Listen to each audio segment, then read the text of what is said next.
I was peacefully dozing off on a plane to China when suddenly someone yanked my hair and chomped on my ear like it was a snack. I whipped around to find a naughty-looking boy. Ow! Seriously? Keep your teeth to yourself, kid! He then burst into tears and his mom turned to me.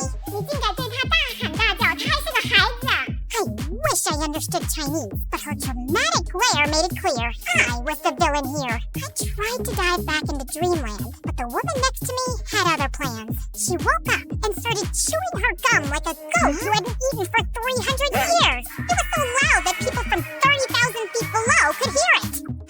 Excuse me. Could you tone that down, please? Tone down the what? Oh, great. Her voice was even more annoying. I shrugged it off and reached for my trusty earphones instead. But before I could enjoy some music, the guy on my right suddenly smacked my shoulder. What is wrong with this flight? Everyone was driving me nuts. Left, right, front, and back. The culprit was so engrossed in some stupid adventure game on his phone. Hey, quick question. Do I look like a punching bag to you? A little bit. You can't play your stupid game without attacking a real person, you know. Chill, girl. It's called reflexes. Maybe if you had better ones, you wouldn't get hit. The audacity of this guy! I couldn't help but think, why do these online gamers waste their time in a virtual world when there's a beautiful one right outside the window? Real life is 1,000 times better. Or so I thought. Hi, my name is Alira, and I'm an aspiring photographer who loves traveling around the globe and capturing the most beautiful scenes and moments. I had always enjoyed doing it alone, but things took a wild turn when a weird and mysterious guy started tagging along and changed my life forever. Before I continue, please like and subscribe. After dealing with all those annoying passengers, I eventually fell asleep after listening to music while letting my imagination run wild. Soon enough, the plane finally landed, and I headed straight to my beautiful hotel. I took a short beauty sleep while waiting for nighttime to roll around, and when it finally came, I excitedly jumped out of my bed, took my camera, and immediately rushed outside. Stunning views, beautiful people, inviting lights, glowing lanterns, and the sweet traditional vibes of China.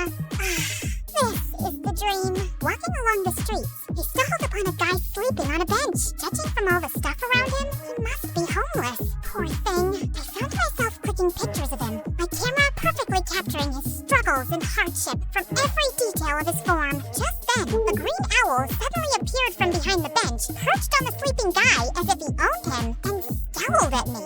Relax, little buddy. He's all yours. To my surprise, the guy woke up and scowled at me too. Who are you? And what are you doing here? His eyes then lowered to my camera. Were you taking pictures of me while I was sleeping? Duh! I was taking pictures of the street, but you were blocking my view. It's not my fault you were sleeping there. That's a terrible excuse for disrespecting my private space. The private space? That's rich coming from you, who is sleeping on public property.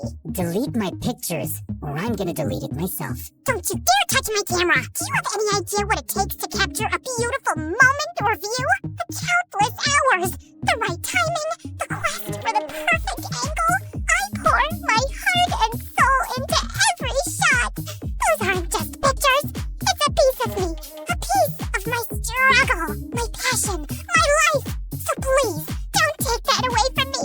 I trailed off when I realized that he was now holding my camera and swiping through the shots. But how? So you're not only homeless, you're also a snatcher. Give it back, you jerk. I lunged at him to retrieve my camera, but he suddenly vanished. I spun around, and he was still swiping. This guy, I swear to God. In all fairness, you have quite a remarkable talent for capturing beautiful images. What do you think of me now? Just some lousy, try-hard photographer? I snatched the camera back, and this time, he didn't resist. He practically handed it over. I immediately checked my gallery and realized he hadn't deleted anything. Relax. I usually don't meddle with other people's business. Unlike you. I tried glaring at him. I felt like I ended up pouting, which made him smirk.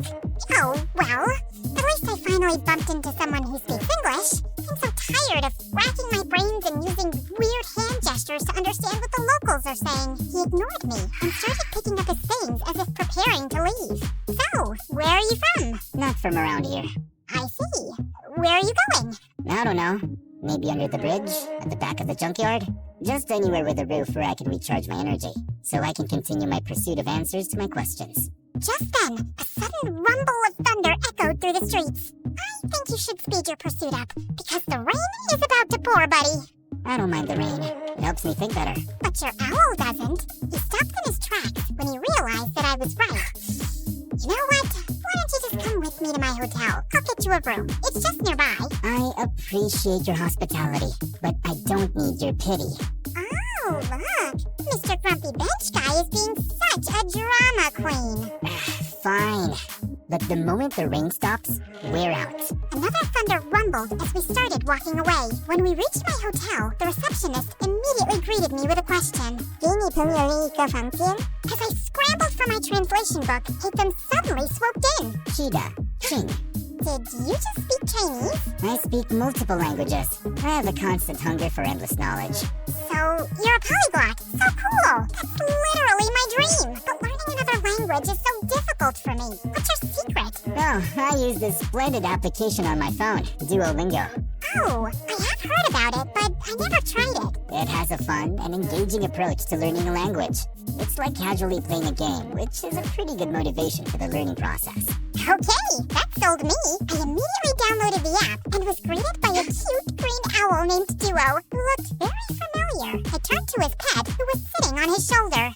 Whoa, Duo looks exactly like your owl. They have the same name too. Just a little warning. Duo's nice and helpful, but he can be a little persistent sometimes. But it's also for your own good. Well, he seems to be a cute little guide. I went straight to my first lesson, and I was already liking it. Shui means water. Shui? Gosh, I am so thirsty. I need some shui. Okay, got it. Okay, so this is my room, and yours will be that one. I was talking to him, but he seemed preoccupied with something over my shoulder. I turned around and realized that he was looking at my collection of postcards on the wall. To my surprise, he suddenly barged inside. Where did you get these photographs? Those are the places that I captured with my precious camera. And these right here are my goal destinations. They're beautiful, aren't they? He looked so ecstatic as he gawked at one of the pictures, like it was the most delicious meal he had ever seen. Where is this place? That's my next destination, the Tianzi Mountain. It's one of the reasons why I visited this country. Take me with you. Consider yourself lucky, my friend, because I'm going there tomorrow. I always preferred traveling alone, but maybe it was time for me to try it with a travel buddy this time. At least for a day, and just for fun. The next day, we traveled to the mountains, and when we got there, Ethan's calm demeanor instantly changed to ecstatic. This stone forest. An image of a familiar place seemed to have flashed right before his eyes. The stone, what now? He ignored me and started navigating the place, running around like he owned it. Dude, wait up! We rode a cable car, crossed a river, and jumped from one stone to another. And after an hour, I felt like collapsing. Slow down, Spider-Man. I'm not a marathon runner with endless stamina, you know. Jeez. When I finally caught up, I found him standing in front of a mysterious and ancient-looking monument. He fiddled with a rock against it, but nothing happened, and he looked super frustrated. Hello? I would really appreciate it if you would tell me what's going on. What is that thing? And what are you trying to do with it? This is a totem, and I need an electro-element to activate it.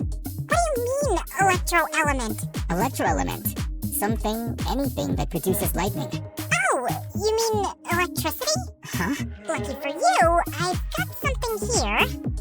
What is that? You don't know what a taser is? It's my go-to for self-defense. Zaps people with electricity, or whatever you call it. Interesting.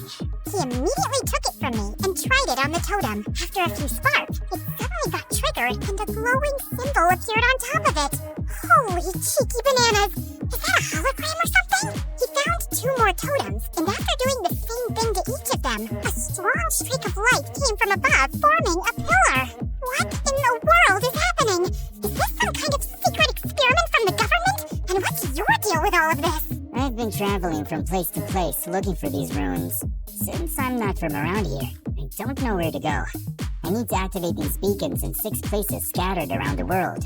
With your knowledge and resources, things are going to get easier for me now. But for what? Why are you doing all of this out-of-this-world stuff? We need to go Dude, you didn't answer my question. Sometimes, the journey to find answers is more important than the answers themselves. Whatever you say, Plato. After activating the first beacon, we embarked on a thrilling and action-packed adventure of a lifetime. After Tianzi Mountain, we rushed straight to Huanglong River, which Hatham kept calling Luhua Pool Liu. There, we had to light up some fire totems. There were 5 of them, but according to him, only 3 needed to be activated. Of course, those 3 we needed were surrounded by water. Great, right? Hatham was all business, using his fancy tricks to get those waterlogged totems blazing, while I just snapped pictures of these outrageous moments. Our next stop was the breathtaking Matterhorn in Switzerland, aka Dragon Spine, according to my travel buddy, where we faced a puzzle with circular platforms and wall signs. The place was so cold that I had to huddle by fire torches just to keep myself from turning into a popsicle. I let Mr. Mysterious Smarty Pants solve the puzzle by himself, while I continued my Duolingo sessions. You know I can't miss those streaks. With each beacon we activated, I felt a mixture of excitement and curiosity. What was this leading to?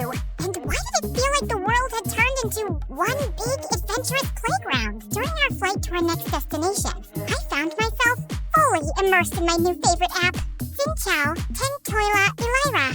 You could take a break sometimes, you know? I need to learn the basics, at least for now, and I like how Duo keeps reminding me with his cute little expressions. When we finally reached Vietnam, I decided to try out what I learned by asking the locals about the directions. Zinloi, Bang Kote, Chung Toi Duang. The woman stared at me as if she was solving the most difficult math puzzle. Kote. Xin lỗi, nông ngạn quần đích chỗ, chúng tôi vết đồn vết vinh, hà lồng đục trong. Được chứ, bạn chỉ cần đi thẳng, rồi đi qua cái cây khổng lồ kia. Sau đó rẽ phải và đi bộ khoảng 200 mét sẽ thấy một khoảng đất trống. Okay, I guess it was too early for me to attempt a conversation. After learning the direction, Hatham continued walking towards the bay. Why is this guy so good at everything? You still have a long way to go, Elira. I literally just started. Just wait and see. I'll be leading the leaderboard with an unbeatable streak in no time. I commend your determination. Keep it up. Soon enough, we were greeted by the beautiful emerald waters and towering limestone islands of Halong Bay, or as Hatham called it, the Golden Apple Archipelago. While I was snapping pictures left and right, Hatham got to work immediately. He solved a music rock puzzle thing, and after activating the place, we toured around the city and enjoyed their local food. I even tried conversing with the locals with the help of my brilliant travel buddy. It got me even more determined to learn more. So during our flight to Scotland, I got really busy with leveling up and earning rewards. I never knew that learning could be this fun. Learning could also be done in silence. Sorry. And soon, we finally reached our next destination, the Isle of Skye in Scotland, or as Hatham called it, the Star Snatch Cliff, Mondstadt. After walking around, we came across a green fan-like object. I watched in amazement as he applied some wind pressure to activate it, unleashing a powerful upward current. Wow, that's so dope! So, what's next? Time to fly. After taking a large cloth from his bag and holding onto it, he wrapped his arm around me, and we gracefully floated in the magical breeze. I never thought I would experience flying like this, not even in my wildest dreams. If this is a dream, I hope I can keep enjoying it and not wake up too soon. Our imaginations know no bounds, Elira. They possess the extraordinary ability to unlock infinite possibilities. We then found 2 more fans along the way before we finally activated the totem at the top of the cliff and summoned the pillar. I stood there for a while and looked ahead at the seemingly endless horizon, thinking about how Hatham sees this beautiful world in his own vision. Finally, we were down to the last one, Deshra Desert Sumeru, or as we call it, the Great Pyramids of Egypt, my favorite. Hatham looked so nervous and excited while I was taking some pictures of the legendary structures. After hours of touring around, I followed him as we headed to the group of old, weathered columns. So, how do we solve this one? We need to hit the larger columns until you match them with a corresponding symbol on the smaller columns beside them. Match all 3 big ones to the smaller ones to summon the last pillar. Aye, aye, Captain. I grabbed a tree branch lying nearby and used it to help him hit the columns until we finally summoned the last pillar. All the pillars scattered across the world that we activated should be glowing now too. I dropped my jaw in amazement when their fusion created a swirling, glowing vortex or something. Is that a freaking portal? Yes, it's a portal back to my world, Elira.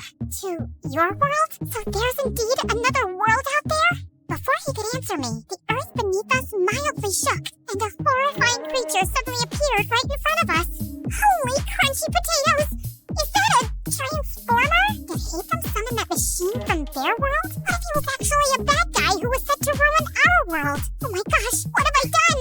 I wasn't ready to say goodbye to our beautiful earth just yet. I have yet to discover the other wonders of... My paranoid voice trailed off when I realized that Haytham was gone. Just then, I felt a strong, glowing presence behind me. I slowly turned around and saw him and Duo transforming into something with dust particles and glowing green projections dancing around them. Everything then cleared away, revealing a strikingly handsome video game character and his adorable sidekick. Haytham, is that you? This is my true form, Elira. And my real name is Zal Haytham, a scholar from Sumeru, and our academia scribe. That machine in front of you is a primal construct, only found around the desert area of Sumeru. This machine enemy is often found guarding the temples and ruins, and I need to defeat it. So it's like the final boss in the game, and you're the brave hero. I suddenly felt bad for suspecting him as a bad guy. As the primal construct started charging toward them, 3 ethereal green mirrors popped in and hovered around Haytham, radiating a brilliant emerald light that almost blinded me. He then started fighting the monster, moving with grace and precision, consistently blending freestyle moves and rotational attacks with his sword and abilities. Watching them fight was mesmerizing, as if I had been transported into an epic video game. He unleashed a barrage of reflective attacks, boomerangs slicing through the air, slashes carving through steel. Each hit dealt a lot of serious physical damage. Soon enough, the terrifying machine was finally defeated. Dude, you are so cool! How did you do that? I don't need to fight. I only need to think. Everything else is connected. All I have to do is find the weakest link, deal with the causal factors, and everything else tends to resolve itself. Okay. Enough with your deep philosophical words, dude, and maybe start explaining everything to me properly? You know, I've been following you around like a dumb little kitten and catching up with your stamina. As a gratitude for helping me, you deserve to know the truth.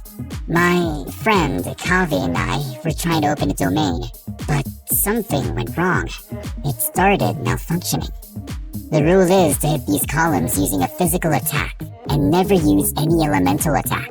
Kave didn't know this, so he used his elemental skill because he thought it was more efficient. It made a different reaction to the process, and instead of opening a domain, it opened a portal that connected to the human world.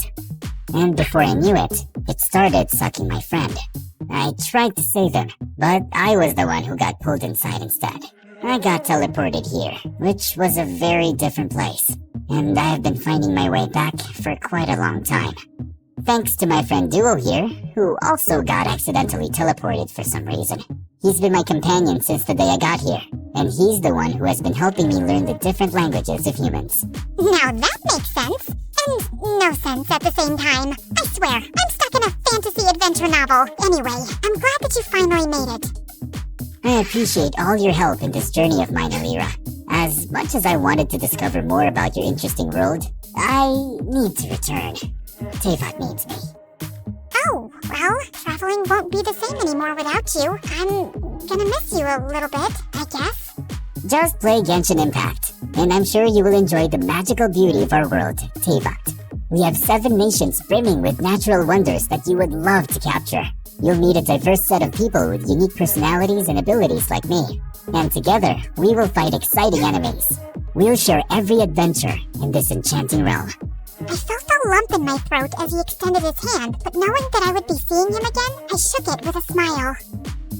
See you around, Elira. I watched them as they entered the portal, returning to their world. Come here, boy! Bam! Bam! Eat that, monkey butt! Alright, Haytham, time for some snacks! Ever since I started appreciating video games, I became the annoying passenger this time. These games opened my eyes to the existence of extraordinary places that remain hidden from our physical world. Places that only exist in our minds, Yet they possess the power to transport us on thrilling adventures. They hold captivating magic and beauty, offering a gateway to fictional worlds. Now, I embrace the opportunity to immerse myself in both realities, and because of it, I have never felt alone again. I was so into the game that I jerked when an incoming announcement sound chimed in. Ladies and gentlemen, this is your captain speaking. We will begin our final descent to Paris shortly. And now, it's time to explore the famous beauty of Paris. Bonjour, comment allez-vous? Wait, is it allez-vous? Allez-vous? Bonjour, comment allez-vous?